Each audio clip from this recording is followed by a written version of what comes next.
Pleasure to meet you both. You too. You too. I thought this movie was funny. I also felt that it was a little bit uncomfortable because it felt like a little bit of a documentary with a lot of things that it was saying. Did you guys, when you checked out the script, was there a lot of truth behind the hyper real aesthetic of the narrative? Yeah, absolutely. Anyone that finds themselves in that position is probably going to act insanely outrageous, right? Yeah. Yeah. Yeah. I definitely think there's a lot of truth in it that I think people, even outside of our industry, will find relatable. We all love a revenge story. On that revenge story, the main antagonist is Greg Henry. My favorite director is Brian De Palma, so I loved him, Oh, cool. period. But what's it like for both of you, each of you, without giving too much away, have really intense scenes with him? What was he like as a scene partner and pulling those very intense scenes off with Greg? What was that like? I had an amazing time with him. I mean, I had to suffocate him with some, I think it was a baby powder or something like that, or whatever was the least irritating. And he was the coolest, chillest about the whole thing. I mean, it's the most uncomfortable you're having powder shoved in your face. And he was like so calm and professional about it. It was really cool. I loved him. And for you, Jamie, Greg's pretty much going right at you he's hurling some invectives your way. Was it great to be in the moment with it with such a veteran actor like that? Yeah. I mean, my scenes, it was definitely tough. It's tough even when you're acting, I think, being put in that position as a woman, you do feel, oh, this could happen. So it was really, he's such a wonderful actor and he made everything just feel so visceral. So I was like really lucky to get to work with him. Yeah, but those scenes, those it's tough. It's a tough thing to have to go through for sure.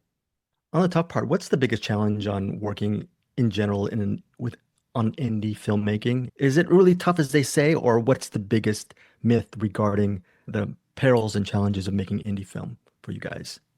I think that indies is like it's like the allure of no boundaries, no rules kind of Hmm. thing. You're not under the scope of a major studio or whatever. So it's like I mean, the possibilities are just there's just more of them. Although they both have their good parts.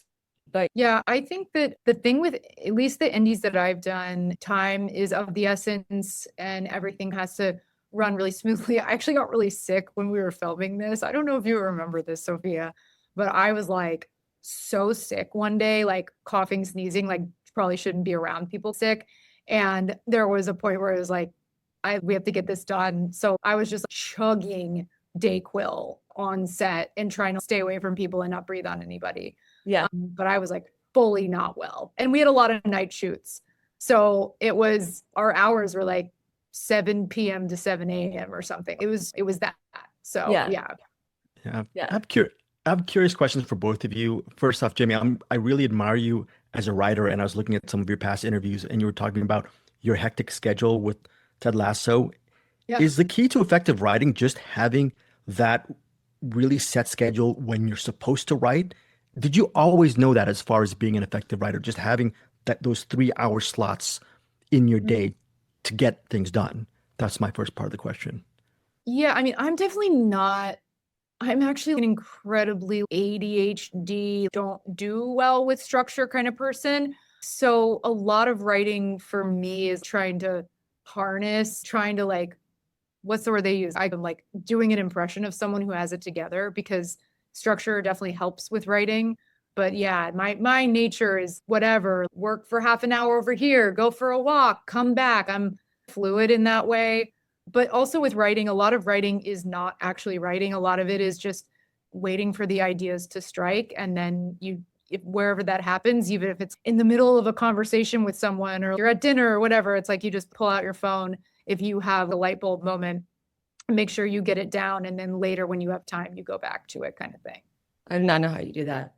Also, I don't know how you do this. The fact that you're also writing My Friend Katie, it's a Mhm. very intriguing story, but it's also a personal story. On top of that, they say writing isn't completed until shared. You're literally sharing it in front of people.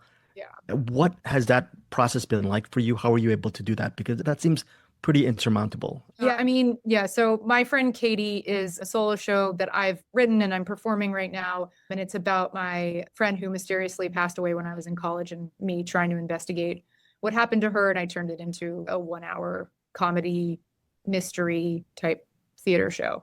But yeah, I think that you actually hit the nail on the head. That is the hardest part, is that me declaring that something is finished is very tough. I really struggle with that. I'm always like, oh, it could be better. You could beat this joke.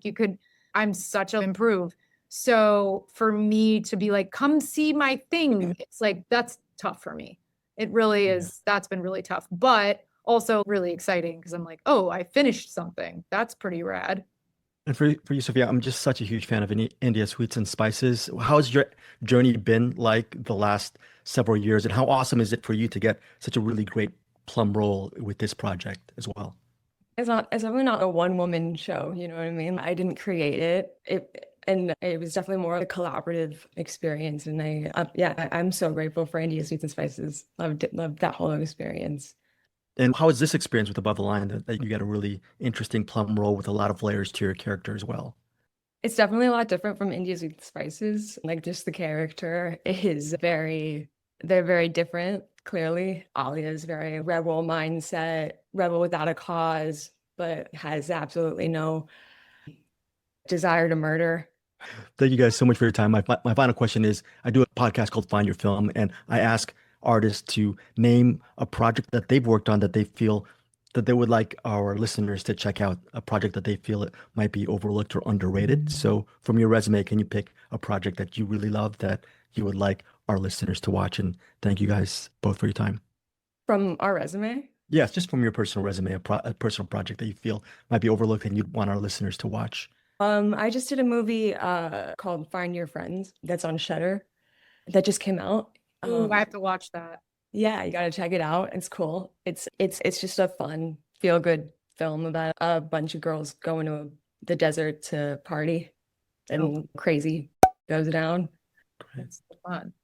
For me, I guess, yeah, I have a show that I did a season of on Netflix called The Wedding Coach that was based on a book that I wrote about planning weddings. And it's a really good good feel show, sort of in the vein of a Queer Eye, but I'm helping people deal with their wedding struggles. And yeah, it's like a really fun time. So yeah, that would be mine. Thank you both for your time. Really enjoyed the film. Thank you. Yeah, bye-bye. Hey guys, thanks so much for watching this video. For more movie and television reviews and interviews, please subscribe to my Deepest Dream channel. Like, comment, share, subscribe. And as always, thanks so much for your support. Take care.